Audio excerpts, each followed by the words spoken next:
तेरे जैसा कौन है जो मेरा भला करे, मेरा भरोसा सिर्फ तुझ पर प्रभु। तेरे जैसा कौन है जो मेरा भला करे, मेरा भरोसा सिर्फ तुझ पर प्रभु। सब कहते तेरे जैसा कौन है जो मेरा भला करे, मेरा भरोसा सिर्फ तुझ पर प्रभु। आपकी आवाज, तेरे जैसा कौन है जो मेरा भला करे, मेरा भरोसा सिर्फ तुझ पर प्रभु। मेरे जीवन का स्वामी आधार बना तू प्रभु जी, तू नहीं तो मेरा जीवन व्यर्थ हो जाएगा। मेरे जीवन का स्वामी आधार बना तू प्रभु जी, तू नहीं तो मेरा जीवन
Elohim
है तेरी अमानत, जब तक सांस है मैं करूँ तेरी इबादत। जिंदगी कर दिया तेरे नाम यीशुआ, जिंदगी कर दिया तेरे नाम, जिंदगी कर दिया तेरे नाम यीशुआ, जिंदगी कर दिया तेरे नाम। चला जा रहा था गुमनामियों में, ना की कोई जिंदगी ये मेरी, वीरानियां थी तन्हाइयां थी, मुश्किल में थी जिंदगी ये मेरी। तुझको मिला है जैसे मसीहा, जैसे मिली रोशनी, तुझको मिला है जैसे मसीहा, जैसे मिली रोशनी, जिंदगी ये मेरी है तेरी अमानत, जब तक सांस है मैं करूँ तेरी इबादत। जिंदगी कर दिया तेरे नाम यीशुआ, जिंदगी कर दिया तेरे नाम,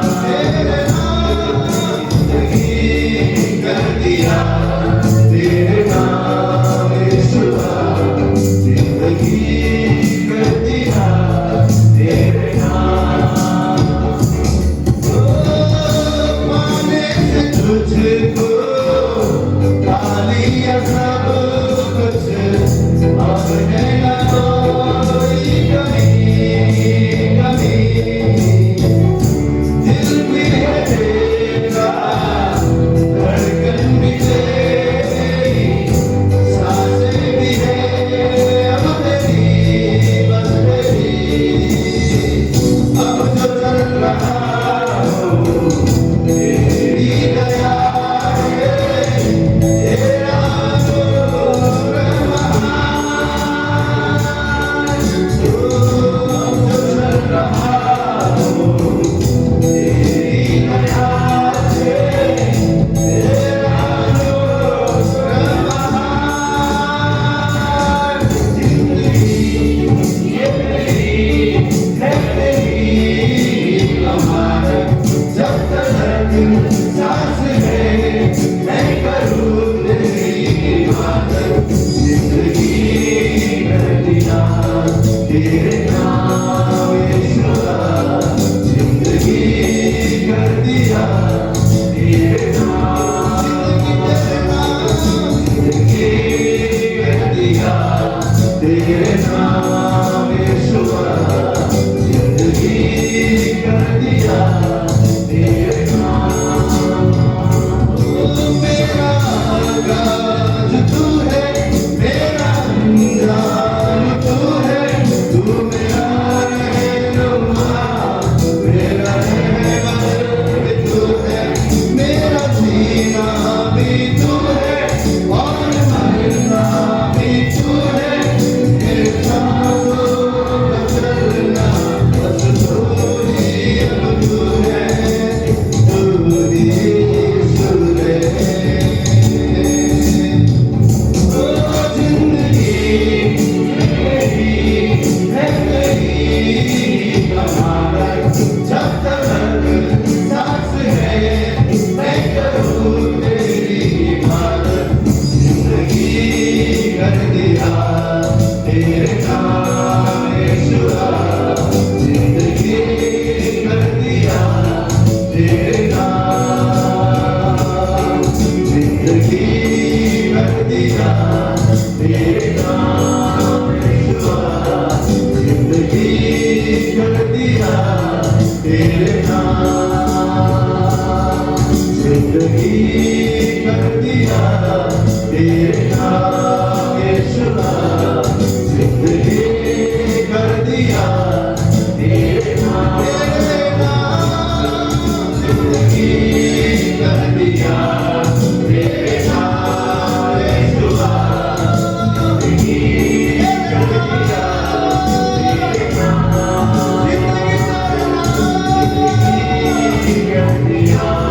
तेरे नाम जिंदगी कर दिया तेरे नाम यीशुआ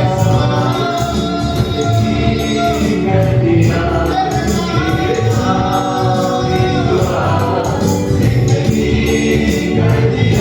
कर दिया तेरे नाम यीशुआ जिंदगी कर दिया तेरे नाम जिंदगी कर दिया तेरे नाम यीशुआ जिंदगी कर दिया तेरे नाम जिंदगी कर दिया तेरे नाम यीशुआ जिंदगी कर दिया तेरे नाम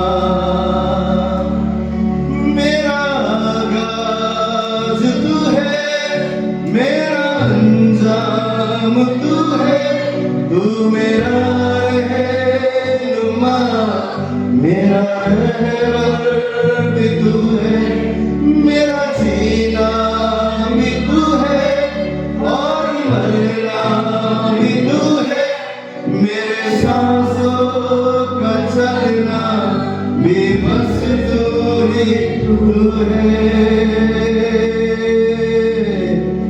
जिंदगी ये मेरी है तेरी अमानत जब तक सांस है मैं करूँ तेरी इबादत जिंदगी कर दिया तेरे नाम यीशुआ जिंदगी कर दिया तेरे नाम शब्द गाएं जिंदगी कर दिया तेरे नाम यीशुआ जिंदगी कर दिया तेरे नाम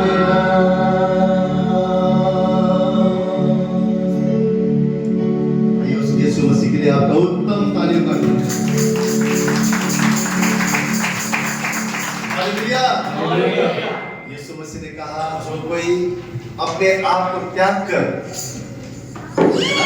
इग्नोर करके त्यागते हुए अपने क्रूस को उठाकर मेरे पीछे ना चले वो मेरे योग्य नहीं है आज उपवास के दिन हमें निर्णय लेने का दिन है दानियल ने क्या बोला मन में उसने ठान दिया बहुत बार हम पाप में इसलिए गिर जाते हैं क्योंकि हम ठानते नहीं और बाइबल में दानियल के द्वारा परमेश्वर हमें क्या सिखाने की कोशिश कर रहा है जब तक हम ठानेंगे नहीं हम परमेश्वर यीशु मसीह में हैं और हम सच्चाई को जानते हैं वचन को जानते हैं फिर भी हम कितने बार उसके विरोध में पाप करते हैं क्यों क्योंकि हम ठानते नहीं और मैं आपसे आज कहना चाहता हूं उपवास का दिन हृदय को फाड़ने का दिन है मन को फिराने का दिन है उन सारे पापों से उन सारे बुराई से उन सारी प्रकार की असेवा से उन सारी प्रकार की जो कठोर हृदय है हर एक बुराई से अपने मन को फिराकर उस परमेश्वर के पास में आने का समय उपवास का दिन है क्योंकि बाइबल कहता है कि मनों को फाड़कर मेरे हुजूरी में आओ मुझे ढूंढते हुए आओ मुझे खोजते हुए आओ और मैं अनुग्रह करने वाला परमेश्वर तुम्हारे जीवन पे अनुग्रह करूंगा आज उपवास के दिन हमें ठानने की जरूरत है कि प्रभु आज यहाँ से मैं नया होकर जा रहा हूँ अब मेरे जीवन से उस पहाड़ में बसे हुए नगर के समान अब मेरा जीवन तेरे प्रकाश से भरा जाएगा अब मेरे जीवन में पुराना स्वभाव नहीं पुराना जीवन नहीं पुराना मनुष्य तो नहीं परंतु एक नया सृष्टि होकर मैं तेरे लिए जीऊंगा हालेलुया बहुत बार हम बाहरी परिस्थिति और हालात को बदलना चाहते हैं परमेश्वर कह रहा है अगर हम अंदरूनी बदल जाएंगे हमारा जीवन बाहर से अपने आप सुधर जाएगा क्योंकि बाइबल के सिद्धांत क्या है जब हम आत्मा में उन्नति करते हैं परमेश्वर का वचन कहता है कि हर क्षेत्र पर तुम उन्नति को देखोगे। हम एक ही क्षेत्र में चाहते हैं कि ब्लेसिंग आ जाए, चंगाई आ जाए, है ना, शांति आ जाए। ये तो सब आपका और मेरा हिस्सा है, लेकिन परमेश्वर क्या चाह रहा है कि हमारा हृदय उससे जुड़ा रहे, हमारा हृदय उसकी चाहत रखे। आपसे मैं कहना चाहता हूँ, जब मूसा को परमेश्वर ने चुना, है ना, तो मूसा क्या बोला? अरे प्रभु, मैं तो लड़खड़ा हूँ, तोतला हूँ, बोलना नहीं आता है। परमेश्वर ने ऐसा इंसान को सुना जो जिसको बोलना नहीं आता था। क्यों चुना पता है? परमेश्वर ने स्पष्ट बोलने वाले को नहीं चुना, परमेश्वर ने अच्छा हृदय रखने वाले को चुना। परमेश्वर मूसा के हृदय जानता था। हो सकता है आप कहें मेरे जीवन में ये कमी है, ये घटी है, मैं अच्छा नहीं हूँ, मैं बोल नहीं सकता हूँ, मैं ये नहीं कर सकता हूँ, मैं वो नहीं कर सकता हूँ। हालात और परिस्थिति ने आपको इतना दबा दिया होगा, आप सोचते हैं मैं कुछ नहीं कर सकता हूँ। आपका हृदय परमेश्वर जानता है। अगर आपका हृदय उससे मोहब्बत करता है, उसकी चाहत रखता है, उस पर विश्वास करता है ना, परमेश्वर अपनी महिमा आप और मेरे जीवन में दिखाएगा। हमें परफेक्ट होने की जरूरत नहीं है, हमें हृदय से साफ होने की जरूरत है। यीशु मसीह आया और कहा अपने मन को फिराओ। उसने और कुछ नहीं बोला, सिर्फ बोला मन को फिराओ, मन को फिराओ, मन को फिराओ। बाहर से बहुत सुंदर दिख सकते हैं, मैं आपसे कहता हूँ, बाहर से हम सबको मूर्ख भी बना सकते हैं, परंतु उस खुदा को नहीं। और उपवास का दिन उससे अपने जीवन को सही करने का दिन है, उस पिता से अपने जीवन को सही करने का दिन है। उसे कहे प्रभु मैं यहाँ हूँ, परम पिता हम तेरी स्तुति गाने के लिए यहाँ है। और आज मैं तुझे धन्यवाद के साथ तेरे फाटक में प्रवेश करता हूँ, जय जयकार के साथ फाटक में प्रवेश करता हूँ, क्योंकि मेरे जीवन में मैं तेरे नाम से जय को देखने वाला हूँ और आज मैं यहाँ से बदल कर जाने वाला हूँ। Hallelujah, hallelujah, hallelujah. उपस्थिति उसका वचन हमें बदल के लिए जा रहा है। कितने विश्वास करते हैं और कितने बदलने के लिए आए हैं? मैं कहता हूँ मैं सबसे पहले बदलने के लिए आया हूँ। प्रभु इस उपवास के दिन मैं कठोर हृदय आज टूटने पाया प्रभु, तो मांस के हृदय मुझे मिलने पाया प्रभु, ताकि मैं तेरे आज्ञाओं को छुपा कर चल सकूं। आज का दिन आइए हम बड़े जय जयकार के साथ उसके फाटक में प्रवेश करेंगे, क्योंकि हमारा परमेश्वर जिंदा है, जीवित है। वो बार बार घोषणों को तोड़कर हमें ऊंची उड़ान पर लेकर जाने वाला परमेश्वर, हमें बल और ताकत से भरने वाला परमेश्वर वो है। तो हम क्यों ना मिलकर उसकी प्रशंसा करें, तारीफ करें। आइए बड़े आनंद के साथ उन गीतों को हम गाएंगे।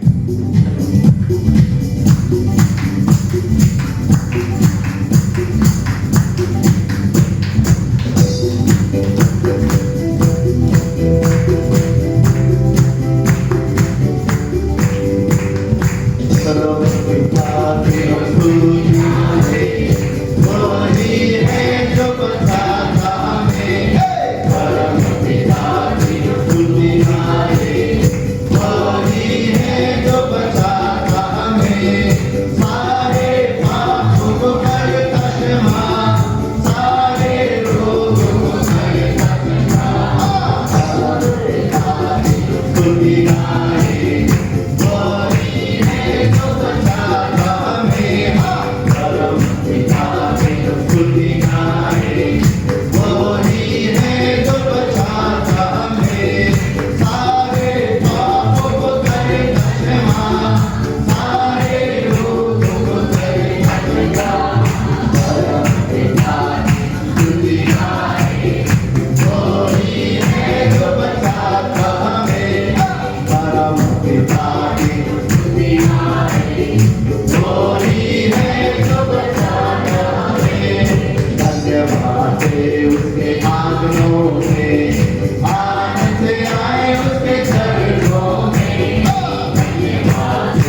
दुनिया के खतरों में छोड़ा नहीं, मालिक तेरा कुछ भी न सके।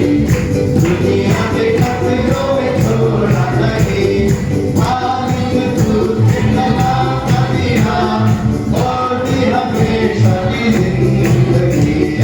मालिक आखिर दुनिया है, वही है जो बचाता हमें, कथा के आखिर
उसने हमें क्या किया है?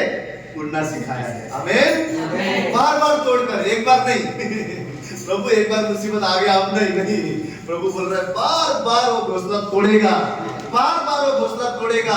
और मैं आपसे कहता हूँ प्रभु तोड़ता है ना, हम बिखरते नहीं है, हम मिट नहीं जाते हैं, हम नया बन जाते हैं। जब प्रभु हमें तोड़ता है, जब प्रभु हमारे घोंसले को तोड़ता है, जान लीजिए प्रभु ऊंचाई पर मुझे लेकर जाता है। आमीन आमीन। कोई भी बात इस सुबह हमें दुखी ना करने पाए, डराने ना पाए। विश्वास कीजिए, अगर आप मुश्किल हालात और परेशानी में हैं, यीशु मसीह पर विश्वास करते हुए भी, परमेश्वर में चलते हुए भी, विश्वास योग्य होते हुए भी आपके जीवन के घोंसले बार बार टूट रहे हैं, परमेश्वर कह रहा है मैं तुझे ऊंचाई पर लेकर जाना चाहता हूँ, मैं तेरे जीवन में नया कार्य करना चाहता हूँ। परमेश्वर हमें सामर्थी बनाना चाहता है और हमें ऊंचाई पर लेकर उड़ाना चाहता है। हालेलुया।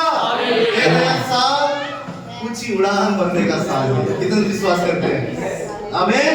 ये नया साल ऊंची उड़ान भरने की साल है। किसमें? हेलीकॉप्टर में नहीं, आत्मा में। आत्मा में ऊंची उड़ान भरने की साल है। हालेलुया। मैं आत्मा में बढ़ूंगा, आत्मा में बढ़ूंगा, आत्मा में बढ़ूंगा, मैं ऊंचाई में उड़ान भरूंगा। आत्मा का कार्य मेरे जीवन में होगा। हालेलुया। आत्मा में बढ़ेंगे ना, मैं आपसे कहता हूँ आपके जीवन के कोई भी एरिया में आपको बढ़ाने से कोई भी रोक नहीं सकता। आप आत्मा में बढ़ेंगे, मैं आत्मा में बढ़ूंगा, परमेश्वर हर क्षेत्र में हमें बढ़ाएगा। आमीन। ये उस जीवित परमेश्वर का कलाम है और बढ़ने के लिए प्रभु ने हमें चुना है, गुम होने के लिए नहीं चुना हुआ है, हमें बढ़ाने के लिए परमेश्वर ने हमें चुना है। और सबसे बड़ा चीज क्या है पता है? विश्वासी जीवन में परमेश्वर चाहता है कि हम हर चीज में बढ़े और सबसे ज्यादा उसके प्रेम में बढ़े। प्रेम ऐसा चीज है जो एक दूसरे को सहता है, प्रेम ऐसा चीज है जो परमेश्वर के आज्ञाकारी हमें बनाता है।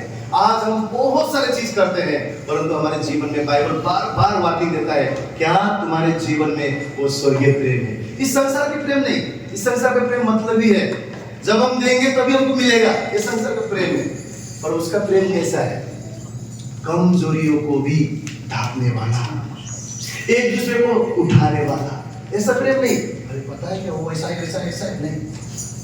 बाइबल बोलता है प्रेम ही है जो एक दूसरे को सहने को लगा है। हम सह नहीं सकते ना एक दूसरे को, इसका मतलब परमेश्वर का प्रेम हमें नहीं है। अगर हम एक दूसरे को सह सकते हैं, मतलब हमारे जीवन में परमेश्वर के प्रेम में हम बढ़ रहे हैं। और आज इस उपवास के दिन हम परमेश्वर से कहें, प्रभु मैं तेरे प्रेम में बढ़ना चाहता हूँ। इस धरती का प्रेम नहीं, इस संसार का प्रेम नहीं, मैं तेरे उस वफादारी और ईमानदारी प्रेम, जो प्रेम ने तूने मुझसे प्रेम किया, वही प्रेम में मैं आज बढ़ना चाहता हूँ। प्रभु आज हम सब मिलकर उस परमेश्वर से प्रार्थना करेंगे, हम उस खुदा की हुजूरी में आकर कहेंगे, प्रभु तेरे प्रेम में, तेरी ईमानदारीता में, तेरी खराई में मेरे जीवन में मैं बढ़ना चाहता हूँ। और हम सब मिलकर आइए इस गीत के द्वारा परमेश्वर की महिमा करें।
चाहे कुछ भी हो जाए,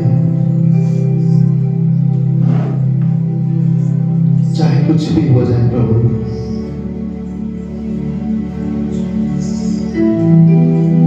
हम तेरे पीछे चलेंगे। तूने कहा मेरी भेड़ मेरी आवाज को सुनता है, मेरी भेड़ मेरी आवाज को पहचानता है, मेरी भेड़ मेरी आवाज को सुनकर उसके पीछे पीछे आता है। तू हमारा चरवाहा है, हम तेरे भेड़ हैं प्रभु। सदा तेरी सुनकर हम तेरे पीछे चलना चाहते हैं। कई बार हमारे जीवन के हालात में मैं नहीं समझता प्रभु, पर तेरे पीछे चलने के कारण हम जय को देखेंगे। तेरे पीछे चलने के कारण हम उत्तम बातों को देखेंगे प्रभु। तेरे पीछे चलने के कारण उस हरी चराई हो, पर तू हमें लेकर जाएगा परमेश्वर। हमारे जीवन में कभी किसी चीज की कमी घटी नहीं होगा। जवान सिंह पुकारे सकता है प्रभु, परंतु तेरी आवाज को सुनने वाले तेरे भेड़ कभी भूखे नहीं हो सकते खुदा। हमारी आत्मिक जरूरत को तू पूरा करने वाला खुदा है। हमारे शरीर को जरूरत को तू पूरा करने वाला परमेश्वर है। हमारे हर घटी को पूरा करने वाला तू हमारा अच्छा चरवाहा है। आज एक ही निर्णय लेते हैं प्रभु कि हम तेरे पीछे पीछे चलेंगे और हम तेरी ओर से जय को देखेंगे प्रभु। तेरी ओर से हमारे जीवन संवरा हुआ हम देखेंगे प्रभु। आश्चर्य की बातों को हम देखेंगे प्रभु। ओह मनों में और चित्त में ना बसी हुई बातों को हम देखेंगे प्रभु। रात के समान परिस्थिति में तेरी सुंदरता को हम देखेंगे प्रभु। तेरे पीछे हो लेते हैं, तेरे पीछे हो लेते हैं। अपने जीवन को हम समर्पण करते हैं खुदावन। हमें बल दे, ताकत दे, शक्ति दे। तेरे प्रेम में बढ़ा परमेश्वर, तेरे सामर्थ में बढ़ा, तेरे आज्ञाकारिता में बढ़ा परमेश्वर। पवित्र आत्मा हमारे जीवन से संसार को दूर कर दे प्रभु। हम चुने हुए तेरे भेड़ हैं खुदा। विशेष मकसद के साथ तूने हमें चुना है प्रभु।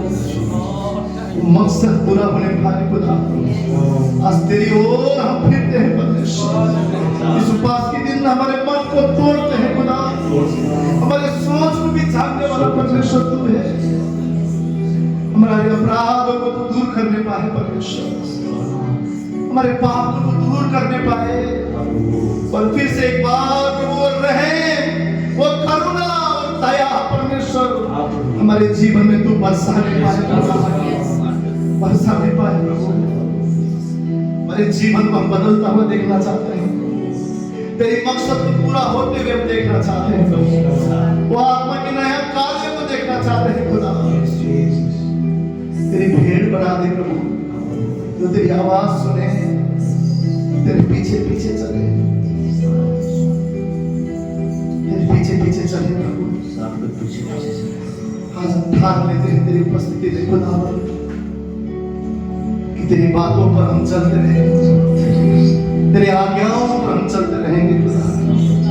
सारा आदर तुझे देते हैं, सारी महिमा तुझे देते हैं, सारा सम्मान तुझे देते हैं प्रभु। जानते हैं तू हमारा भला परमेश्वर है। तेरी भलाई हमारे जीवन भर हम देखेंगे खुदा। इसलिए हम तेरा धन्यवाद करते हैं। तेरे दास के द्वारा तेरे वचन से हमें आशीष देने जा रहा है प्रभु। हमारे जीवन को संवारने जा रहा है प्रभु। हम तेरा धन्यवाद करते हैं प्रभु। हम तेरे हाथों में रहकर समझना चाहते हैं प्रभु। सही आकार तू दे दे प्रभु। इस मिट्टी के बर्तन को तू फिर से नया बना दे, जिसमें तेरी मसा हो, जिसमें तेरा प्रेम हो, जिसमें तेरा सामर्थ हो, जिसमें अभिषेक हो खुदा। जो बर्तन तेरे लिए काम आने पाए। सारा आदर गौरव महिमा तेरे नाम को देते हैं। सुंदर मौका तूने दिया, तेरा कोटि कोटि धन्यवाद। यीशु मसीह के नाम से इस प्रार्थना की हर एक जन कहे आमीन। आइए आप उत्तम तालीम अपने परमेश्वर से करें।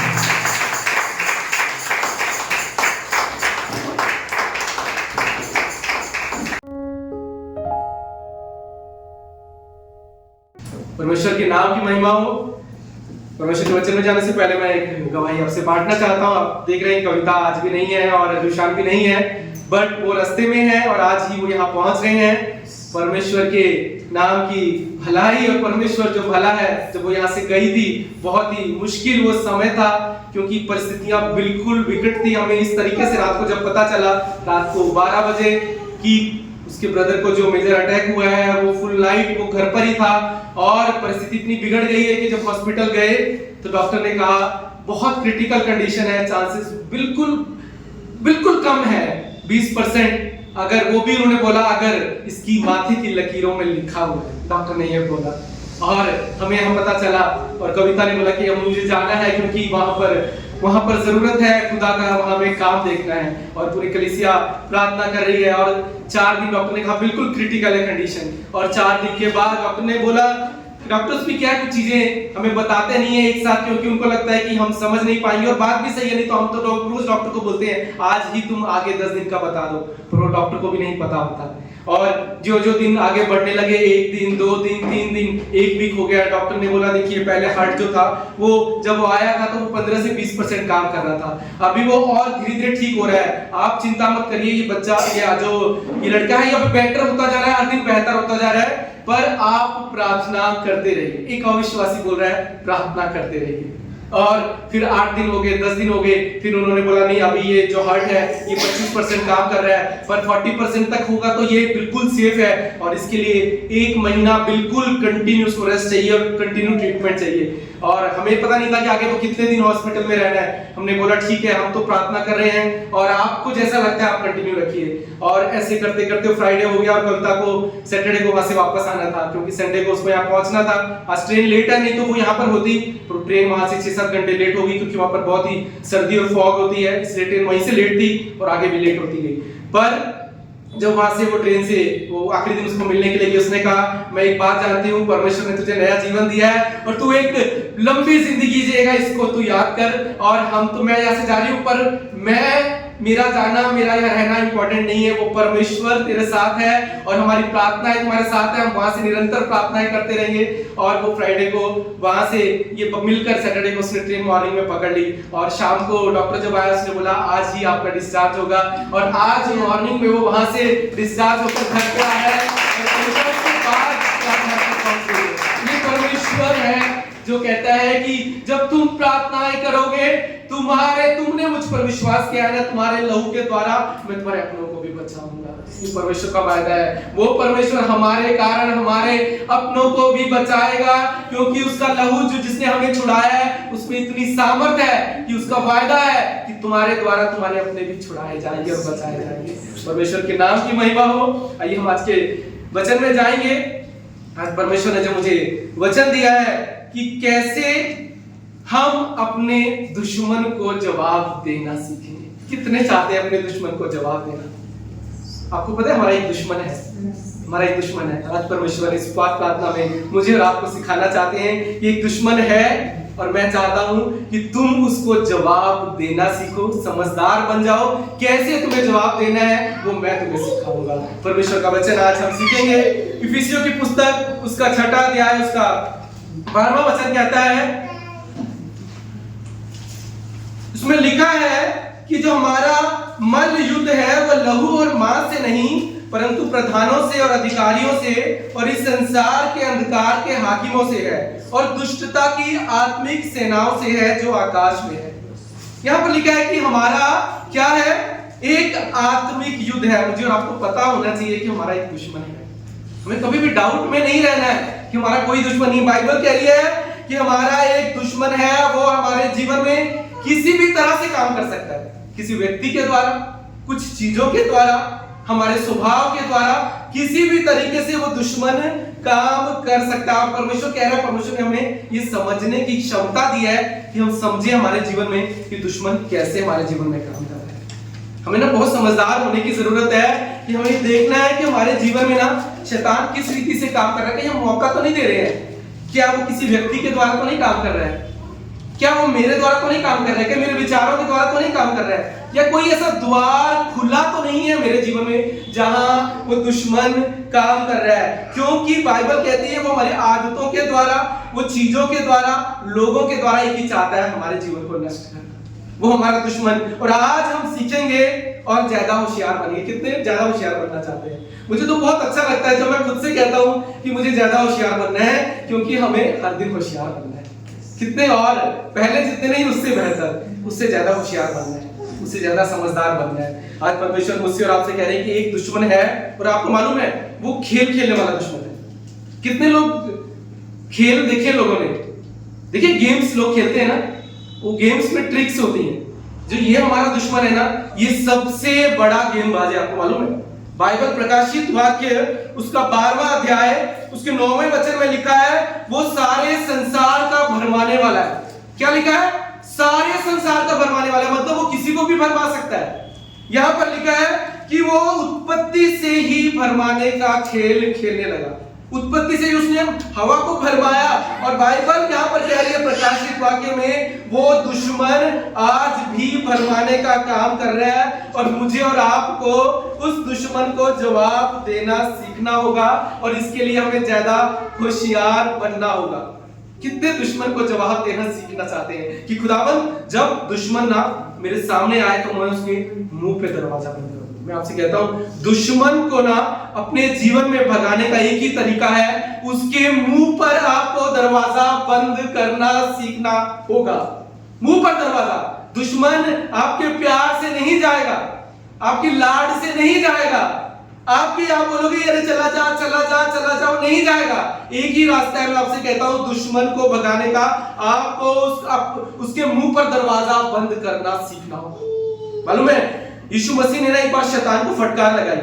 मत्ती 16, 21, 22 और 23 में यहां पर लिखा है यीशु अपने चेलों को बताने लगा कि अवश्य है कि मैं यरूशलेम को जाऊं और पुरनी और प्रधान याजकों और शास्त्रियों के हाथ बहुत दुख उठाऊं और मार डाला जाऊं और तीसरे दिन जी उठूं। इस पर पतरस उससे अलग ले जाकर उसे झिड़कने लगा, हे परमेश्वर, हे प्रभु, परमेश्वर ना करे कि तेरे साथ कभी ऐसा हो। उसने मुड़कर पतरस से कहा, हे शैतान, मेरे सामने से दूर हो। पतरस उसे अलग ले जाकर झिड़कने लगा।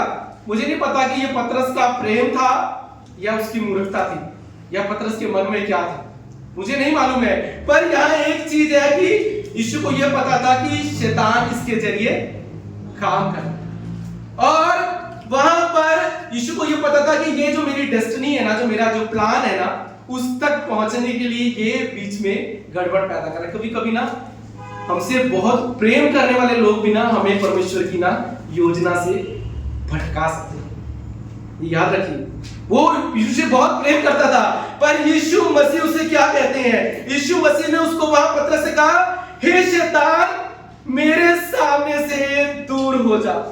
क्यों? क्यों? आगे पता क्या लिखा है? क्योंकि वो क्या बोलते हैं? क्यों? रीजन ये है, तू बोलता है, तू क्या कर रहा है?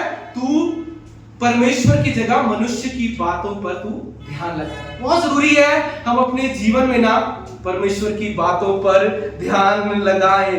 शैतान आपको बोलेगा ना कई बार आप किसी अपनों के द्वारा कि तू कुछ नहीं कर सकता, तू कुछ नहीं कर सकता, तेरा कुछ नहीं हो सकता। कई बार तुम्हारे अपनों के द्वारा तुम्हारा बोलेगा कि तुम्हारा भला नहीं हो सकता। यहाँ यीशु मसीह ने पतरस के मन में मुझे पता नहीं क्या था, प्रेम बहुत करता था, पर वहां वो मूर्खता कर रहा था और यीशु को बोल रहा था यीशु ऐसा ना हो। यीशु मसीह ने उसको बोला, हे शैतान। कितना अजीब लगेगा ना, कई बार तुम किसी अपने को बोलो शैतान, बोल नहीं सकते ना, बट एक ही तरीका है। यहाँ मतलब कहने का है कि जब आपके जीवन में आपको लगे यहाँ गड़बड़ हो रही है, आपको शैतान के मुंह में दरवाजा वहीं बंद करना है, वहीं बंद करना है। उसका कोई दूसरा रास्ता नहीं है। आप लाड नहीं कर सकते, आप शैतान को समझा नहीं सकते। बाइबल कहती है वो इस दुनिया का सबसे बड़ा भरमाने वाला है। आपको लगता है ना कभी कभी हम किसी को भरमा दें, इस दुनिया में ना सबसे बड़ा भरमाने वाला शैतान है, और वो शुरुआत से भरमाता आया, आज भी भरमाता है। उसका एक ही रास्ता है, अगर आपको शत्रु से जीतना है, आपको खुदा की योजना तक पहुंचना है, तो आपको शत्रु के मुंह पर दरवाजा बंद करना सीखना होगा। और वो कहेगा तेरा कुछ नहीं होगा। बाइबल कहती है जो मुझे सामर्थ देता है उसके द्वारा मैं सब कुछ कर सकता हूं। शैतान बोलेगा तू कुछ नहीं कर सकता, पर परमेश्वर कहता है तू सब कुछ कर सकता है क्योंकि मैं तुझे सामर्थ देता हूं।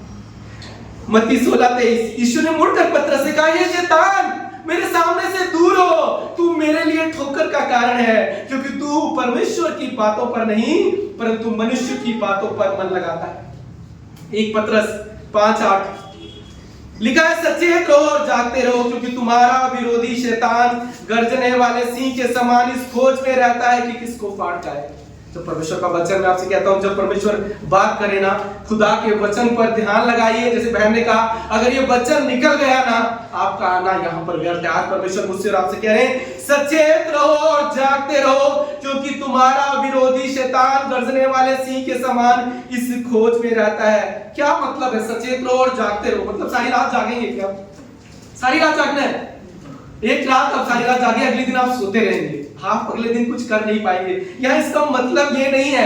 मत्ती की ना पुस्तक आपको खोलने की जरूरत नहीं, आज सिर्फ आप वचन सुनिए, आप नोट कर लीजिए कर से। मत्ती 13:25 में ना यीशु ने एक दृष्टांत बताया एक जंगली बीज का। जब लोग सो रहे थे ना, तो बाइबल कहती है बैरी आकर बीज बो गया। कई बार कहते हैं ब्रदर ये कैसे हो गया, बैरी कैसे बीज बो गया? क्योंकि आप सो रहे थे, आप सचेत नहीं थे। बाइबल कहती है सचेत रहो और जागते रहो। और यहाँ बाइबल कहती है वो जब लोग वहां पर सो गए तो वहां पर किसान जब वहां पर बीज बोकर वहां पर बोला, सब कुछ उसने अच्छे से कर दिया, उसने अपना बीज बोया, पर वो सो गया और मालिका शैतान ने आकर वहां पर बीज बो दिया।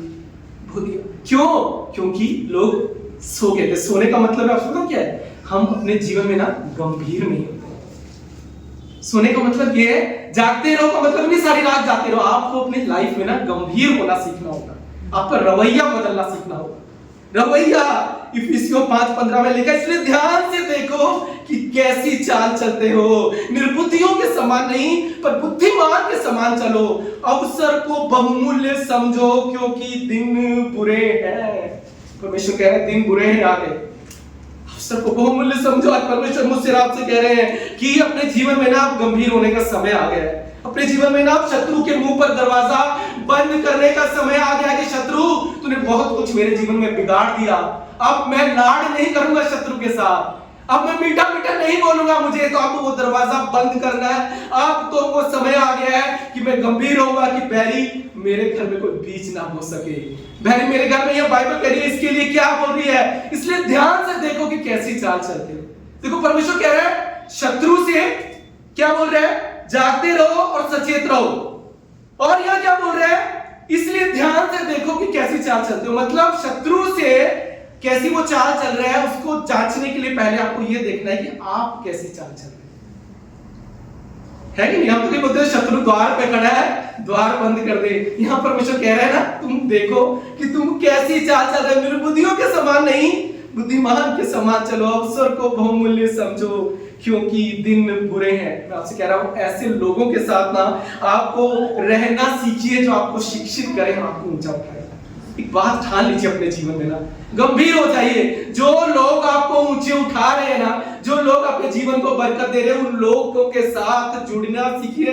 और जो लोग आपको नीचे खींच रहे हैं उन लोगों से दूर रहना सीखिए। ये आपको समझना होगा, ये आपको शिक्षित होना होगा।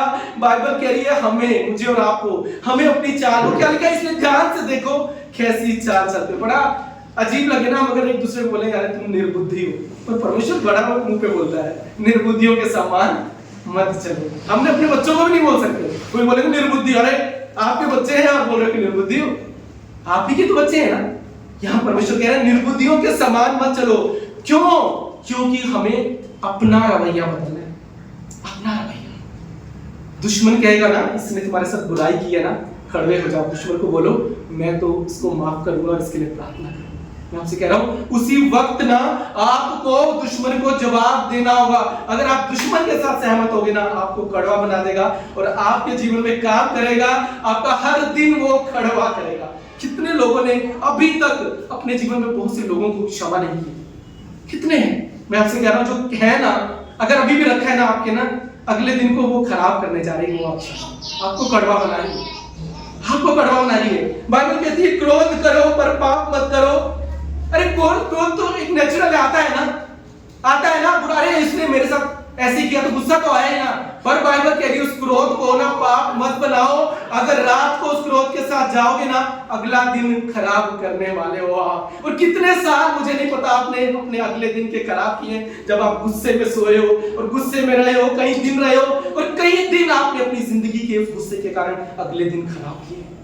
परमेश्वर कह रहे हैं अपना रवैया बदलो, शत्रु को मत मौका दो। आज परमेश्वर कह रहे हैं तुम्हारा एक दुश्मन है जो तैयार है हर दिन तुम्हें फाड़ खाने के लिए। कहां तुम उसको मौका दे रहे हो कि वो पंजा रखे, कहां वो तुम्हारे घर में घुसे। अब समय आ गया है, समझदार बन जाओ। कितने अपने घर में समझदार बनना चाहते हैं, हाथ खड़ा। इसके लिए गंभीर बनना पड़ेगा। मैं आपसे कह रहा हूं बुद्धिमान होगा, उस शत्रु को समझना होगा। बाइबल बोल रही है सचेत रहो, बार बार यीशु मसीह बोल रहे जागते रहो, सचेत रहो। वो है, वो फाड़ने के लिए तैयार है, वो द्वार पे खड़ा है और आपको द्वार बंद करना सीखना होगा। शत्रु के मुंह पर द्वार बंद करना सीखना होगा। अरे उसने मेरे साथ बुराई की, मैं तो प्रार्थना करूंगा। खुदावंद परमेश्वर कह रहा है जिसने बुराई की है ना तुम्हारे लिए, अगर तुम उसके लिए प्रार्थना करोगे, कड़वाहट टेकोगे, एक दिन परमेश्वर उनके सामने तुम्हारे लिए मेज बिछाएगा। ऐसे परमेश्वर बदलेगा, पर आपको अपना रवैया बदलना होगा। कितने लोग क्रोध में जीते हैं, क्रोध करो बाइबल कह रही है, पर कितने लोग क्रोध के साथ ही सोते हैं। गुस्सा आ गया, बात नहीं करेंगे। एक दिन नहीं, 2 दिन नहीं, 3 दिन नहीं, 7 दिन नहीं। 7 दिन किसने खराब किए? आपने अपने खराब किए। कितने साल, मुझे लगता है बहुतों ने अपने कई साल खराब किए होंगे। अगले दिन गुस्से में रहे, उससे अगले दिन गुस्से में रहे, कई दिन आपने खराब किए होंगे और उससे क्या हुआ? आप कड़वे हुए, आप कड़वे, और एक दिन वो कड़वी जड़ फूटती है और आपके जीवन में जहर लेकर आई। क्यों अपने जीवन में जहर बोए ना? क्यों बोए हैं? बाइबल कह रही है बैरी बीज बो गया क्योंकि आप सो रहे थे। मत सोइए। हर परमेश्वर मुझसे आपसे कह रहे कई साल तुमने अपने खराब कर दिए, कई साल, और समय आ गया है अपना रवैया बदलिए। मैं आपसे कहता हूं एक चीज ना इस संसार में आपकी याद रहेगी हमेशा, आप परमेश्वर के लोगों के साथ या संसार के साथ, कि आपका रवैया कैसा है उनके साथ। एक चीज ना हमेशा याद रहे, आपका और कुछ याद नहीं रहेगा, आपका जो रवैया है ना वो ही याद रहेगा। अगर आप अच्छे रवैये के साथ, आपने भलाई की है, किसी ने बुराई की हो उसके बाद भी भलाई की है, फिर भी भलाई की है, मैं आपसे कहता हूं वो ही रवैया यहां पर भी लिखा जाएगा, वो ही रवैया वहां पर भी लिखा जाएगा, वही रवैया आपकी आने वाली जिंदगी में आपके लिए आशीषों को और आशीषों को लेकर आएगा। और बाइबल कहता है जो दूसरों की बारी सींचता है उसकी बारी सींची जाएगी। परमेश्वर मुझसे आपसे कह रहे समय आ गया, अपने आप को जांचो, अपने आप को देखो, कौन सी तुम चाल चल रहे हो? क्या अभी भी कड़वे हो, अभी भी क्रोध में हो, अभी भी हठीले हो? नहीं, मैं तो ऐसा ही हूं, मैं नहीं बदलूंगा। परमेश्वर कह रहे हैं उस शत्रु को ना तुम मौका दे रहे हो, तुम नहीं बदल रहे हो, वो आके तुम्हारे घरों को बिगाड़ रहा है और खराब कर रहा है। और परमेश्वर कह रहे हैं अपने दुश्मन को समझने का समय आ गया है और उसके मुंह पर दरवाजा बंद करने का समय आ गया है। मैं आपसे कहता हूं उस परमेश्वर को मुझसे आपसे ना इतना प्रेम करता है, इसलिए वो बार बार बोलता है। वो बोलता है इफिसियों 5:15 में, इसलिए ध्यान से देखो कैसी चाल चलते हो। इफिसियों 4:27 में वो कह रहा है ना शैतान को अवसर दो कि आपके जीवन में वो पांव टिका दे। ये कोई वास्तविक लड़ाई नहीं है। मैं आपसे कहता हूं कोई बाहर के युद्ध नहीं लड़ रही है, मन की लड़ाई है। और जो मन से जीतेगा ना, जो विचारों से जीतेगा वो जीवन को पाएगा। खोलिए आप मेरे साथ सब लोग 2 कुरिन्थियन, सब लोग खोले बाइबल है।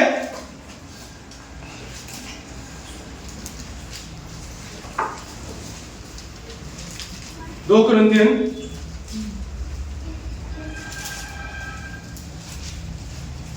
उसका 10वां अध्याय,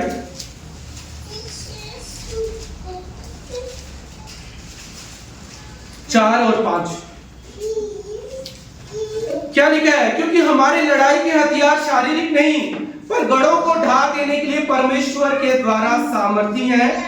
कहिए इसलिए, फिर बोले इसलिए हम उन कल्पनाओं का, हर एक ऊंची बात का जो परमेश्वर की पहचान के विरोध में उठती है खंडन करते हैं और हर एक भावना को कैद करके मसीह का आज्ञाकारी बना देते हैं। यहाँ क्या लिखा है इस वचन में? कौन दुश्मन है? आपकी कल्पनाएं, आपकी भावनाएं, आपके मन के विचार, ये आपके दुश्मन है जहां शैतान काम कर रहा है। और परमेश्वर कह रहे हैं मैंने तुम्हें अधिकार दिया है। परमेश्वर ने शुरू से अधिकार दिया है उत्पत्ति से। उसने कहा इस धरती को अपने वश में कर लो। तो मनुष्य ने दाना पाप करके वो अधिकार शैतान को दे दिया, पर यीशु मसीह जब आए उन्होंने अधिकार वापस ले लिया। और आज जो विश्वास करते हैं इस वचन पर, जब वो घोष करते हैं, परमेश्वर कहता है तुम उस अधिकार के द्वारा अपने जीवन में हर उस ऊंची बात का, हर विचार का, हर भावना का खंडन कर सकते हैं। यहाँ पर लिखा है, यहाँ पर आज मुझे और आपको समझना है 3 बातें। परमेश्वर कह रहे हैं तुम्हारा असली दुश्मन कौन है? तुम्हारी कल्पनाएं। तुम्हारी भावनाएं, तुम्हारे मन के विचार, बाहर से नहीं, शत्रु यहीं पर खेल खेलता है। आप बैठे बैठे आप सोचते हो ऐसे हो रहा है, वैसे हो रहा है, पता नहीं आगे क्या होगा, पता नहीं दुश्मन क्या करेगा, पता नहीं आगे मेरी जिंदगी कैसे होगी, पता नहीं मेरे बच्चे आगे कैसे बढ़ेंगे। आज शैतान ना मनों से खेलता है, तुम्हारी भावनाओं से खेलता है, और तुम वहीं हार जाते हो कि मेरे पास कोई रास्ता नहीं है। परमेश्वर कह रहे हैं मैंने तुझे अधिकार दिया है, परमेश्वर कह रहे हैं मैंने गढ़ों को ढा देने वाला तुम्हें अधिकार दिया है, और तुम्हें क्या करना है, हर उस विचार का, उस भावना का, और परमेश्वर कह रहे हैं जो चीज, वो कह रहा है कि हर एक चीज जो मेरी पहचान के विरुद्ध में होती है तुमको खंडन करना। किसको करना है? आपको करना है। हर दिन उठे और खंडन कीजिए। जो विचार ना मेरे मन में परमेश्वर की ओर से नहीं है ना, जो आ रहे हैं, जो मुझे डरा रहे हैं, मुझे लग रहा है मैं आगे तक नहीं पहुंच पाऊंगा, मैं जीतूंगा नहीं, परमेश्वर कह रहा है मैं यीशु मसीह हूं। वो कहता है मैं क्रूस पर तुम्हारे लिए तीसरे दिन जी उठा, जो मुझ पर विश्वास करेगा वो जयवंत से बढ़कर है, और यीशु के द्वारा मैं और आप जय पाएंगे। शत्रु कहेगा तुम्हारा कुछ नहीं होगा, तुम्हारे मन में ऐसा डाल देगा कुछ नहीं हो सकता, हालात नहीं बदलेंगे, तुम्हारे विचार तुम इतना कड़वा, मैं चंगा नहीं होऊंगा, अब पता नहीं क्या होगा, अब मेरी परिस्थितियां नहीं बदलेंगी, अब तो शत्रुओं ने मुझे घेर लिया है। परमेश्वर कह रहे मैं हूं और मैंने तुम्हें अधिकार दिया है, और तुमको उसको, हर भावना को, हर उस विचार को खंडन करना है कि मैं तो यीशु मसीह के द्वारा जयवंत से बढ़कर हूं, और मैं तो चंगाई को देखूंगा, मैं तो भलाई को देखूंगा, मैं तो जीवन को देखूंगा, मैं तो अपने घराने में भलाई और भलाई को देखूंगा, मैं तो होशियार बनूंगा, मैं तो बुद्धिमान बनूंगा, मैं तो गंभीर बनूंगा, मैं अपने जीवन में गड़बड़ी पैदा नहीं करने दूंगा, मैं तो शत्रु के मुंह पर दरवाजा बंद करूंगा। आपको करना है, शत्रु के आपके घर में कोई आपको कड़वा करे, आपको कड़वा नहीं होना है, बाहर से कोई कड़वा करे, कड़वा नहीं होना है, कोई भी शत्रु हो सकता है। यीशु मसीह का खुद का चेला पतरस, जो बाइबल कहती है उससे, वो यीशु मसीह से बहुत प्रेम करता है। यीशु कहते हैं शैतान दूर हो जा, क्योंकि वो प्रेम में मूर्खता कर रहा था। कभी कभी ना प्रेम में मूर्खता होगी, दूर रहिए। मैं आपसे कहता हूं उन बातों से, उन विचारों से। मैं ये नहीं कहता लोगों के पास मत जाइए, लोगों से बात मत कीजिए, पर आपको सबसे पहले परमेश्वर के पास, परमेश्वर से अपने बोले मैं आपसे कड़वा नहीं हूं, अपने आप को हाथ उठाइए, कन्फेस कीजिए, प्रभु आज से मैं कड़वा नहीं हूं, कुछ भी हो जाए मैं कड़वा नहीं होगा, और खुदावंद मैं गुस्सा आए भी, वो गुस्सा मेरे बिस्तर पे नहीं रहेगा, मैं अपना अगला दिन नहीं खराब करूंगा, और मैं अक्षमा में नहीं चलूंगा। अक्षमा आपके जीवन की सबसे बड़ी हर्डल है। यहाँ परमेश्वर कह रहे तुम्हारा दुश्मन तुम्हारे अंदर काम कर रहा है, शत्रु बाहर नहीं करता, तुम्हारे विचारों में काम करता है। आज परमेश्वर मुझे और आपको बताना चाहते हैं, लूका 10:19 में वो कहते हैं देखो मैंने तुम्हें सांपों और बिच्छुओं को रौंदने का और शत्रु की सारी सामर्थ पर अधिकार दिया है, और किसी वस्तु से तुझे कुछ हानि नहीं होगी। शत्रु के पास कोई अधिकार नहीं है, याद रखिए, उसके पास सिर्फ सामर्थ्य है, अधिकार नहीं है। अधिकार आपके पास है, वो तभी उपयोग करता है जब आप उसको अधिकार देते हैं। उसके पास कोई अधिकार नहीं है। बाइबल कहती है जो तुम्हारे अंदर है ना, यीशु मसीह के बारे में क्या लिखा है मालूम है? 1 यूहन्ना 3:8 में परमेश्वर का पुत्र इसलिए प्रकट हुआ कि शैतान के कामों का नाश करे, और वो आपके अंदर रहता है। कौन रहता है? यीशु मसीह। और बाइबल कह रही है वो इसलिए प्रकट हुआ, हमारी लड़ाइयां जीतने का एक ही तरीका है कि शैतान का मुझ पर कोई अधिकार नहीं। कहिए शैतान का मुझ पर कोई अधिकार नहीं, शैतान का मुझ पर कोई अधिकार नहीं है। आपको अपनी लड़ाइयां जीतनी होगी। कितने अपनी लड़ाइयां जीतना चाहते हैं? परमेश्वर मुझसे आपसे कह रहे हैं अपनी आंखें खुली रखो। दुश्मन क्या करने की कोशिश कर रहा है? वो ना एक चीज चाहता है, दुश्मन सिर्फ प्रतिक्रिया चाहता है। वो खेल खेले, आप प्रतिक्रिया दो। वो खेल खेले, वो बोले ऐसी परिस्थितियां, आपको कुछ नहीं होगा। जब आपको लगे ना आपको कुछ नहीं होगा, मैं एक ही बात कहता हूं, एक ही काम करिए। मैं इतने साल से करता आया हूं, फाटक बंद कर दिए दुश्मन, मेरे साथ तो भला ही होगा। मुझे नहीं पता आगे क्या होगा, मुझे नहीं पता परिस्थितियां कैसे बदलेंगी, मुझे नहीं पता, क्योंकि मैं तो मनुष्य हूं। पर एक चीज करनी है, फाटक बंद करना है शत्रु के लिए, परमेश्वर के पास आना है। खुदा मैं जानता हूं तू मेरे अंदर है, तू इसलिए आया कि शैतान के कामों को नाश करे, और मैं नहीं जानता आगे क्या होगा, पर मैं एक बात जानता हूं, जिस परमेश्वर ने मुझे कल बचाया वो आज भी बचाएगा और आगे भी बचाने की सामर्थ रखता है। हमें जानना है और शत्रु के मुंह में दरवाजा बंद करना है। लूका 4:1 बाइबल में वहां पर लिखा है यीशु मसीह जब पवित्र आत्मा से भरा, यरदन की ओर लौटा और पवित्र आत्मा उसको सिखाने के लिए जंगल में फिरता रहा। और फिर वहां क्या लिखा है, शत्रु के द्वारा वो आजमाया गया। कभी कभी ना परमेश्वर ऐसी परिस्थिति लाता है कि हम आजमाए जाए। और पता है एक चीज, जब हम जीत जाते हैं ना उस युद्ध में, तो हमें ना एक मूल्यवान पट्टा मिलता है उस जीत से। और वो मूल्यवान जो पट्टा है ना, जो वो जीत है, वो तुम्हारे आगे वाली जिंदगी को बड़ी आसान कर देती है। जब अगली बार मुश्किल आएगी ना, तो बोला ना मेरे पास मूल्यवान पट्टा है, मेरे पास मूल्यवान पट्टा है। जिस परमेश्वर ने मुझे कल बचाया, वो आज भी इस परिस्थिति से बचाएगा और आगे भी कोई बचाएगा। वो मूल्यवान पट्टा अगर आपके पास है ना, उसको ना अपने माथे पे, अपने मन में लगा लीजिए, कहिए जब मुश्किल परिस्थिति आए, वो मेरा परमेश्वर मुझे बचाने की सामर्थ रखता है। शत्रु बोलेगा तेरा क्या होगा। यीशु मसीह को कितनी बार बोला लूका 4 में? 4 बार। मैं वार्तालाप नहीं पढ़ूंगा, हम सबको पता है। यीशु ने कहा, शैतान ने कहा, यीशु ने कहा, शैतान ने कहा, यीशु ने कहा, शैतान ने कहा। एक चीज करनी है, शैतान कहेगा तो आपको वचन कहना ही होगा। जब यीशु वचन से उसको फटकार लगा सकते, तो मैं और आप भी फटकार लगा सकते। ये आपको सीखना होगा। ये वार्तालाप एक बात बताता है कि एक ही रास्ता है, आपको इस प्रभु के वचन के द्वारा शत्रु को फटकार लगानी होगी। वो एक ही चीज से डरता है, परमेश्वर का वचन। वो किसी चीज से नहीं डरता, पर आपको इस वचन से फटकार लगानी होगी।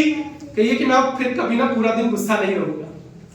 इस शत्रु को फटकार लगाने का तरीका, कभी अपने में पूरा दिन गुस्सा नहीं रहूंगा, अब मैं क्षमा में नहीं रहूंगा, अब मैं किसी को देख कर ना जलूंगा नहीं, प्रभु उसके पास इतना है, मेरे पास इतना है। ये शत्रु को ना फटकार लगाने का तरीका है। अब परमेश्वर कुछ भी हो जाए, मैं तो एक ही बात जानता हूं कि मेरा परमेश्वर मेरे साथ है। मेरे पास थोड़ा है, मैं उसमें आशीषित हूं, मैं उसमें भला चंगा हूं। लोगों को देख के मत जलिए, ये भी शैतान आपको अपने जीवन को बर्बाद कर रहा है। मैं आपसे कह रहा हूं, उसके मुंह पर दरवाजा बंद। जब जलन आए ना किसी के पास ज्यादा, मेरे पास दरवाजा बंद। प्रभु जो दिया मैं उसमें खुश हूं। जब गुस्सा आए ना, तो उसी वक्त घुटनों पे आना, प्रभु मैं गुस्सा नहीं हूं, जिसने मुझे गुस्सा दिलाया मैं तो प्रार्थना करूंगा, प्रभु तू इसे क्षमा कर, और मैं तो शत्रु के मुंह में दरवाजा बंद करूंगा। गुस्सा नहीं रहना है आपके अंदर। आपका गुस्सा आपके अगले दिन, दूसरे दिन, तीसरे दिन, कितने दिन आपके वो खराब कर सकता है, आपको नहीं पता। कितने दिन शत्रु अब तक खराब करता है, कितने दिन आप अक्षमा में रहे, आपकी जिंदगी को खराब करता है। परमेश्वर कह रहा है अब तो शत्रु से जीतने का समय आ गया है। और एक ही चीज सबसे बड़ी है, बुराई को किससे ढांपना है? अच्छाई से ढांपना है। ये सबसे बड़ा शत्रु के मुंह पे तमाचा मारने का तरीका है। जब शत्रु बुराई करे, आप भलाई करो और उसके मुंह पे दरवाजा बंद कर दो। परमेश्वर मुझसे और आपसे कह रहे हैं कि कई बार हमें लगता है हम अकेले हैं, प्रभु चीजें सही नहीं हो रही हैं, आगे कैसे होगा, आगे कैसे होगा। कभी कभी बहुत परिस्थितियां मुश्किल आ जाती हैं, आती है ना।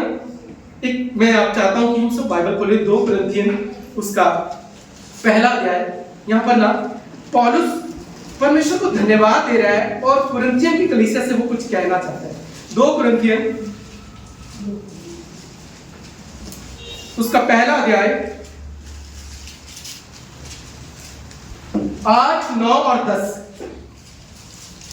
यहां पर वो कह रहे हैं पौलुस कुरिन्थियन की कलीसिया से, हे भाइयों, हम नहीं चाहते कि तुम उस क्लेश से अनजान रहो जो आसिया में हम पर पड़ा, और हम ऐसे भारी बोझ से दब गए थे जो हमारी सामर्थ्य से बाहर था, और यहां तक कि हम अपने जीवन से भी हाथ धो बैठे थे।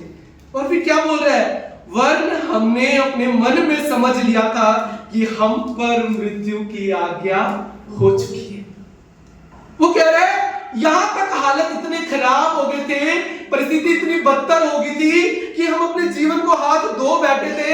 यहां तक कि मन में अभी समझ लिया था कि अब तो मृत्यु की आज्ञा हो चुकी है, ताकि अब हमारा अपना हम भरोसा ना रखें, वरन परमेश्वर का जो मरे हुओं को जिलाता। कहता है जब तुम्हें लगे ना अब मुझ पर तो कुछ बचा नहीं है, मृत्यु की आज्ञा हो गई है, अब तो सब कुछ खत्म होने वाला है, तब वो कहता है एक काम करो, उस परमेश्वर पर भरोसा रखो जिसने मृत्यु से वो जिलाने वाला परमेश्वर है। फिर वो क्या बोलता है 10वें वचन में, उसी ने हमें मृत्यु के ऐसे बड़े संकट से बचाया और बचाएगा भी, और उस पर हमारी ये आशा है कि वे आगे को भी बचाता रहेगा। पौलुस कह रहा है मैं तुम्हें बताना चाहता हूं कि हम पर क्या बीती। कह रहा है कि एक समय आ गया, सब कुछ खत्म हो गया और ऐसे लगा तो मौत की आज्ञा हो गई है, अब तो लगा कुछ बचेगा नहीं, हम तो अब नहीं बच पाएंगे। हमारा भरोसा हट चुका था और हमने उस जीवित परमेश्वर पर भरोसा रखा। और वो फिर क्लेम करता है, ये वचन 10वां, इसको लिख लीजिए अपने लिए। उसी ने, कहिए उसी ने हमें मृत्यु के ऐसे बड़े संकट से बचाया और बचाएगा और उसी पे हमारी आशा है कि वे आगे भी बचाता रहेगा। आमीन। ये मेरा और आपका परमेश्वर है। वो कह रहा है मैंने तुम्हें पहले भी बड़े संकट से बताया, आपको पता होना चाहिए कि आप मसीह में कौन है। नहीं तो हर दिन ना कुछ न्यूज़ तो आपके मन में शैतान डालता रहेगा, मुख्य समाचार हर दिन आपके अंदर डालेगा। आप बोलोगे बताइए मुख्य समाचार क्या है? मालूम है ना, पहले हम लोग न्यूज़ चैनल अभी भी आते हैं ना, मुख्य समाचार न्यूज़पेपर में हमेशा आती है पहले, और वो एक मुख्य समाचार है शैतान हर दिन आपके अंदर डालता है कि तेरा क्या होगा। एक हर रोज डालता है कि तेरा सुबह उठोगे ना क्या होगा, अच्छा लग रहा है ना तेरे को, पर आगे क्या होगा तेरा, अच्छा लग रहा है ना, आज तो तूने दरवाजा बंद कर दिया, आगे तेरा क्या होगा, आगे तेरा। हर दिन ना ये मुख्य समाचार आपके अंदर डालता रहेगा और इसका एक ही रास्ता है आपको बंद करने का। उस परमेश्वर ने जिससे मुझे कल बचाया वो आज बचा रहा है और आने वाले समय में भी वही मुझे बचाएगा, वही मुझको बचाएगा। शत्रु के ना मुंह पर दरवाजा बंद करना आप सीखिए। परमेश्वर कह रहे हैं जब हम शत्रु के मुंह पर दरवाजा बंद करते हैं ना, तब हम ना उसको वहीं पर हरा देते हैं। मैं कुछ 2-3 चीजें आज आपको बताना चाहता हूं कि कैसे हम शत्रु के मुंह पर दरवाजा बंद करें। सबसे पहली चीज ना, जब ना शत्रु आपके मुंह पर दरवाजा बंद करे, आपको क्या करना है, आपको क्या करना है आज हम देखेंगे बाइबल में। क्या हमको एक चीज करनी है, कुछ भी ना शत्रु करे, आप ना प्रभु को भजन गाना शुरू करें। जब आप गाते ना शत्रु बड़ा चिढ़ता है। जैसे आपको शत्रु बोलेगा ना तुम्हारी जिंदगी परिस्थिति बिगड़ी, गाना शुरू कीजिए। अगर नहीं गा सकते तो गुनगुनाना शुरू कीजिए, अगर नहीं गुनगुना सकते तो प्रभु का भजन लगाइए, उसके साथ गाइए। मैं आपसे कहता हूं, और नहीं तो आपकी ना अतीत में जो परमेश्वर ने जो आपके चंगाइयां की है ना, जो परमेश्वर ने छुड़ाया है ना, उन बातों को दोहराना शुरू कीजिए। अपने साथ जो बैठे हुए ना अपने परिवार के लोग, उसको बताइए परमेश्वर ने पता है मेरे साथ कल ऐसा किया था। मालूम आज से 21 साल पहले जब हमारा आयुष कविता की गर्भ में था, डॉक्टर ने बोला था ना ये बच्चा नहीं है, ये बच्चा नहीं है, इसको आप कैरी करोगे ना तो ये कुछ है ही नहीं। 3रे महीने से लेकर 7वें महीने तक हमें ये नहीं पता था कि बच्चा है या नहीं है। हमने कोई स्कैनिंग, कोई अल्ट्रासाउंड नहीं, कोई मेडिसिन नहीं, एक विश्वास कि वो परमेश्वर जिसने वादा किया है वो बचाएगा। और वो बच्चा जब हुआ और वो मूल्यवान पट्टा जब हमने पाया, आज हमारे लिए हर संघर्ष में जय पानी क्यों आसान हो जाती है, क्योंकि हमें पता है जिस परमेश्वर ने 21 साल पहले बचाया वो आज भी बचाने की सामर्थ्य रखता है और वो कल भी बचाएगा। हमारी जो पुराने जीवन की मूल्यवान पट्टियां है ना, उनको ना अपने जीवन में कहना शुरू कीजिए। अपने पति से कहिए पता है मेरे परमेश्वर ने कल बड़ा अद्भुत काम किए थे और वो आज भी करेगा और मैं आगे भी देखूंगा। अपने बच्चों से बताइए मेरे खुदा ने ऐसे अद्भुत काम मेरे जीवन में किए हैं और वो आगे भी करेगा। अगर तुम विश्वास करोगे तुम्हारे जीवन भी करेगा। बाइबल कहती है एक पीढ़ियों में चमत्कार होंगे और दूसरी पीढ़ियां उसका वर्णन करेगी और 1000 पीढ़ियों तक परमेश्वर कह रहा है मैं अपनी करुणा भलाई तुम पर रखूंगा। मेरा और आपका परमेश्वर मेरे और आपके जीवन में चाहता है। यहाँ पर वो क्या बोल रहे हैं, वो वहां पर पौलुस की उसने मुझे कल बचाया और आज भी वो बचाने की सामर्थ रखता है। गाना शुरू कीजिए। मैं आपसे कहता हूँ भजन गाइए और परमेश्वर को ढूंढना शुरू कीजिए। मालूम है मरियम मगदलीनी जब यीशु मसीह ना मर गए ना, तब वही अकेले में बैठी। कई बार हमारी परिस्थितियां मर जाती है तो हम अकेले हो जाते हैं, लगता है अब क्या होगा, कौन बचाएगा, अकेले होगी, बोला यीशु नहीं रहे, अब क्या होगा। अकेलापन, निराशा कभी कभी हमें तोड़ देती है। वो दौड़ी यीशु की कब्र के पास और क्या हुआ, कब्र पर दौड़ी कि चलो यीशु मसीह की कब्र पे मुझे मरे हुए यीशु को ही देखना है। वो दौड़ी किस विश्वास में, मुझे लगता है वो ना उसके अंदर परमेश्वर ने उसकी भक्ति को देखा। बहुत जरूरी ना आपके अंदर ना प्रभु की भक्ति होना। प्रभु ने ना उस भक्ति को देखा, ये मेरे पास दौड़ी चली आ रही है। अगर आपके अंदर चाहत है, आपके अंदर भक्ति है, आपके अंदर सच्चाई, आप दौड़ोगे ना, आपकी मुर्दा परिस्थितियों में यीशु को जिंदा पाओगे। मुर्दा परिस्थितियों में वहां दौड़ी और यीशु कहते वहां पर सबसे पहले पता क्या होगा, जब आप गीत गाओगे ना, वो स्वर्ग से ना परमेश्वर स्वर्गदूत भेजना शुरू कर देगा। जब मुर्दा परिस्थितियों में ना अपनी गवाहियां बांटना शुरू करोगे, बाइबल कहती है स्वर्ग से स्वर्गदूतों को परमेश्वर रिलीज करता है और उस कब्र के पत्थर को वो हटाना शुरू करते हैं। बाइबल कहती है जब मरियम मगदलीनी दौड़ी, वो कब्र का पत्थर उस वहां पर स्वर्गदूत ने हटा दिया था।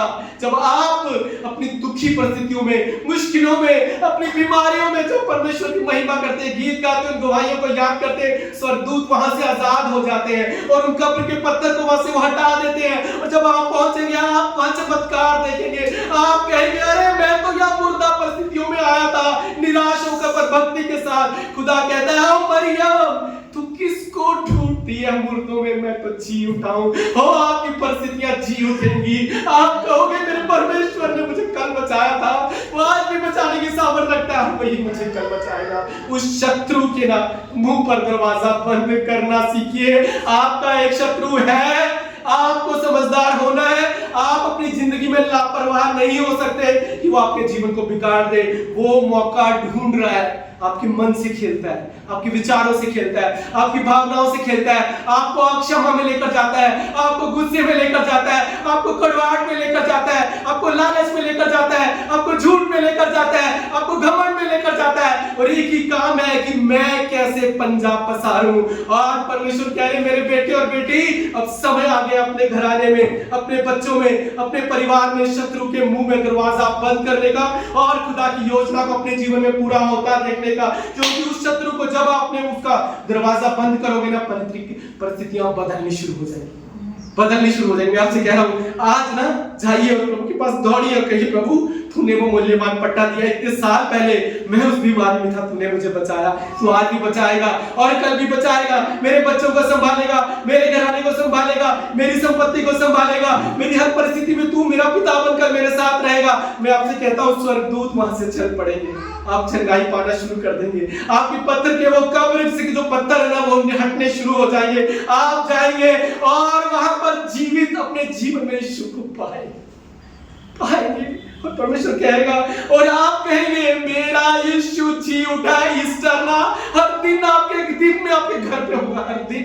उस दिन कहने की जरूरत नहीं पड़ेगी यीशु जी उठा है, अब हर दिन कहेंगे और मेरे भाई पता है यीशु जी उठा है, मेरे घर में, मेरी परिस्थिति में जी उठा है, मेरे जीवन में जी उठा है। आज वो समय आ गया है अपने जीवन में ना सही करने का, गंभीर होने का। आप अपने आप को ना बेवकूफ मत बनाइए, शैतान आपको बेवकूफ बनाता रहे और हम बेवकूफ बनते रहे। परमेश्वर कह रहा है अब गंभीर होने का समय आ गया है, अब समझदार होने का समय आ गया है, अब बुद्धिमान होने का समय आ गया है। और होशियार, कहिए और होशियार, और होशियार।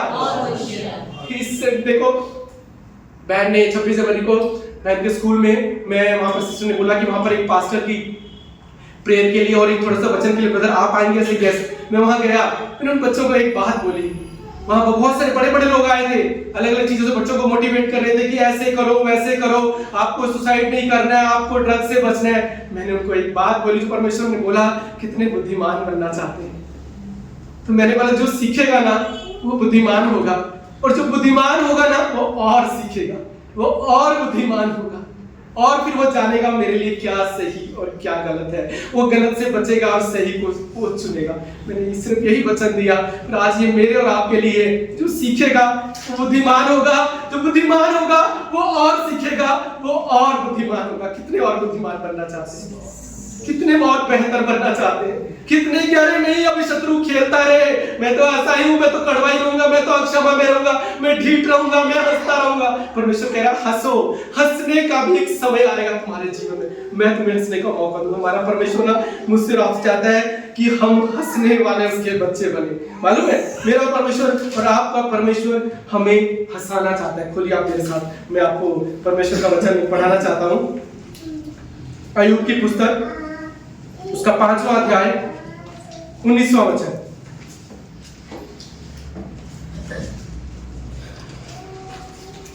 अय्यूब 5:19 से लेकर हम लोग पढ़ेंगे 22 तक।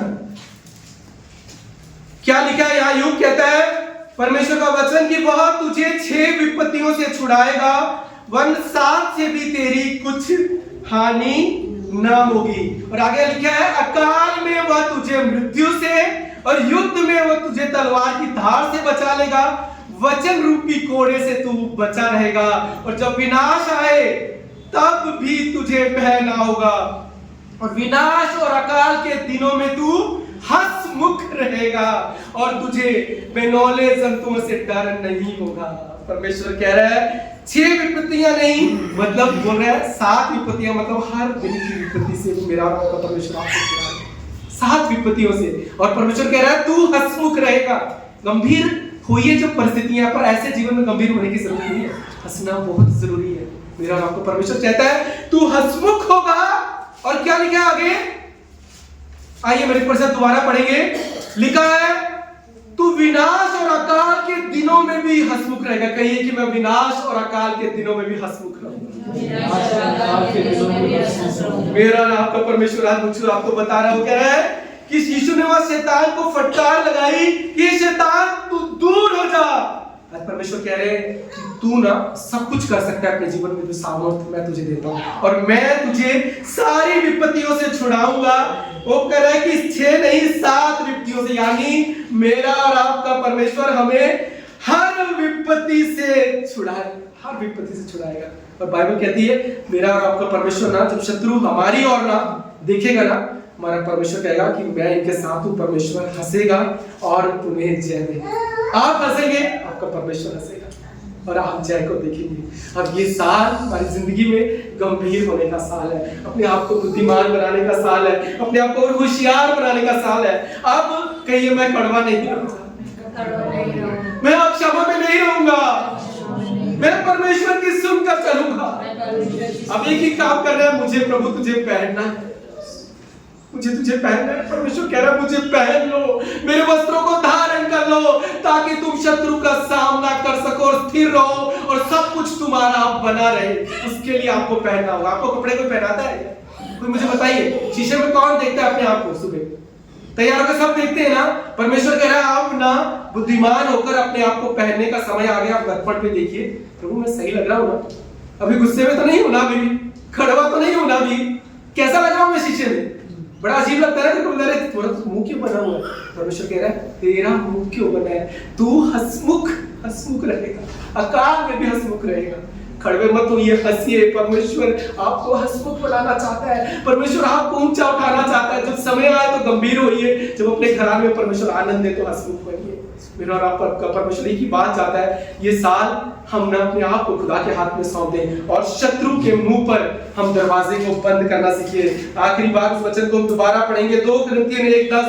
उसी ने हमें बचाया है और वही हमें बचाएगा और उस पर हमारी आशा है कि वो आगे भी बचाता रहेगा। और वो कह रहा है मैं तुम्हें 6 विपत्तियों से नहीं 7 विपत्तियों से, यानी हर विपत्ति से मेरा और आपका परमेश्वर आपको बचाएगा।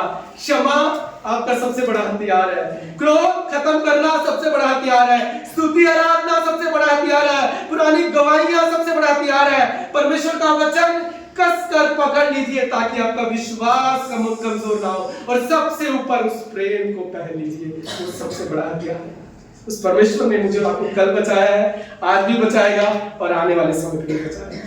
आइए हम अपनी जगह पे खड़े होंगे और खुदा से कहेंगे मैं चाहता हूं आज हम गीत गाएं और शत्रु के मुंह का दरवाजा बंद करें अपने जीवन से कि खुदा तूने मुझे बचाया है, तूने मुझे छुड़ाया है।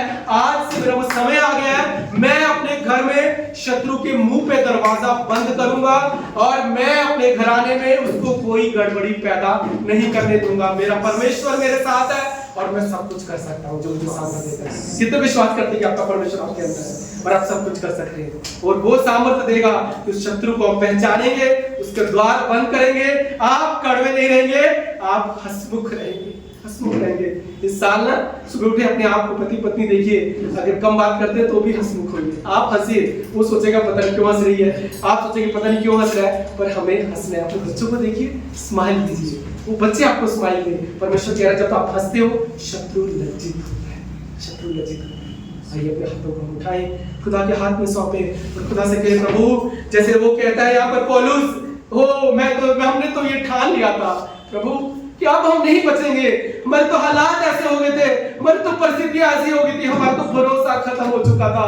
हमने तो ठान लिया था उस जीवन से हाथ धोने वाले हैं। अब तो हालात नहीं बदलेंगे। अब तो मृत्यु की हमारे ऊपर घोषणा हो चुकी है। हमारा भरोसा खत्म हो चुका था, खत्म हो चुका था। वो कहता तब हमने अपना भरोसा उस जीवित परमेश्वर पर लगाया, और तब हमें आशा आई कि जिस परमेश्वर ने मुझे कल बचाया वो आज भी बचाएगा और आने वाले समय में भी बचाएगा। मुझे 6 विपत्तियों से नहीं, वो मुझे 7 विपत्तियों से। परमेश्वर कह रहा है मैं तुझे हर विपत्ति से बचाऊंगा, मैं हर विपत्ति से बचाऊंगा। मैं खुदा से कह तूने बचाया है, आज की कैसे तूने छुड़ाया है, आगे भी तू ही छुड़ाएगा। तूने बचाया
हमें बचाएगा।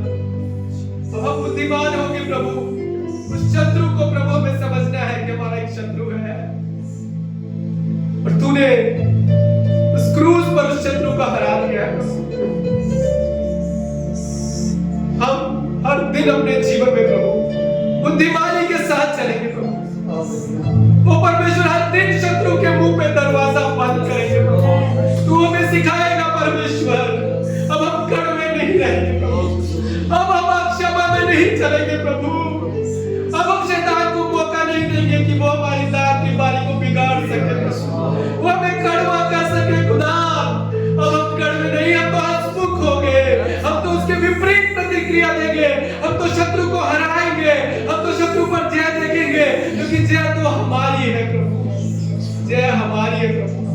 हमारे घराने में प्रभु हम हंसी देखेंगे प्रभु, हमारे घराने में प्रभु हम तेरे गीत देखेंगे प्रभु, हमारे घरानों में कभी झगड़ा नहीं प्रभु, पर तेरी जय जयकार की ध्वनि सुनाई देगी। शत्रु तेरा हम पर कोई अधिकार नहीं।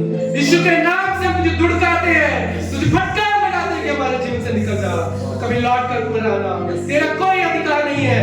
इसी वक्त हम बैरी की हर एक योजना को, हर एक प्लान को जो हमारे और हमारे परिवार के खिलाफ किसी भी रीति से काम कर रहा है, इसी वक्त उसकी योजना को हम रद्द करते हैं, उसे फिर रद्द करते हैं यीशु के नाम से। हम दुआ करते हैं खुदा की स्वर्ग से तू शत्रु के खेमे में ऐसी परमेश्वर केओस पैदा कर प्रभु, कंफ्यूजन पैदा कर प्रभु, अपनी आग बरसा कि शत्रु के डेरे जल जाए। और खुदाबंद हम दुआ करते हैं खुदा कि तेरे स्वर्गदूतों को रिलीज कर खुदा, कि सदा वो हमारे बच्चों की सुरक्षा के लिए, हमारे आने और जाने में, हमारे घराने में, हमें आत्मा में उठाने में, हमें तेरी राहों पे चलाने में, ओए खुदाबंद सदा वो हमारे साथ है।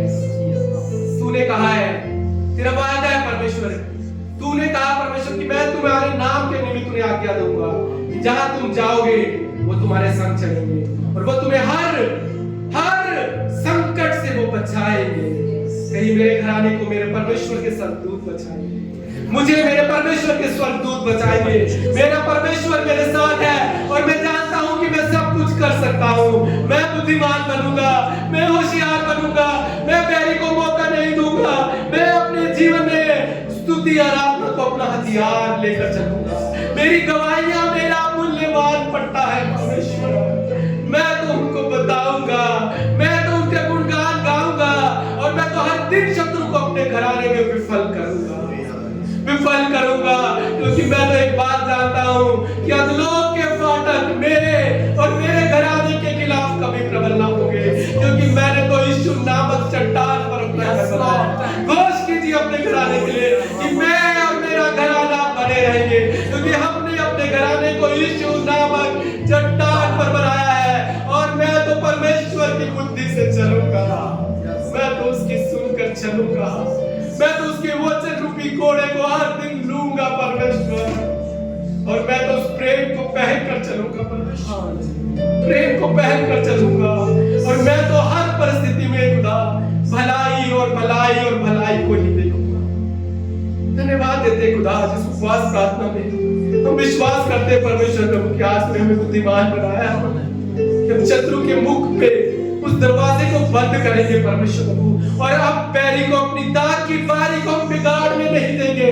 हम कभी क्योस में नहीं सोएंगे, हम कभी अशांति में नहीं सोएंगे, हम कभी गुस्से में नहीं सोएंगे, हम कभी लड़ाई झगड़े में नहीं सोएंगे। हमारे घरों में शांति होगी, हमारे घरानों में शांति होगी, हमारे घरानों में भरमाने वाला कभी हमें भरमा नहीं पाएगा।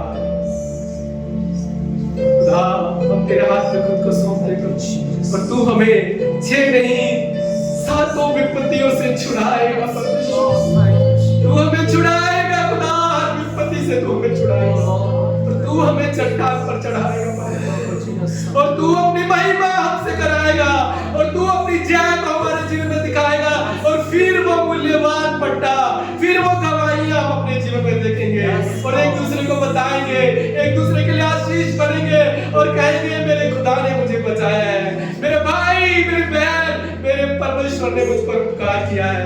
एक दूसरे को उठाते हुए, एक दूसरे को शिक्षित करते हुए, एक दूसरे को साथ लेकर प्रभु हम तो आगे बढ़ते जाएंगे, और कोई हमें रोक नहीं पाएगा।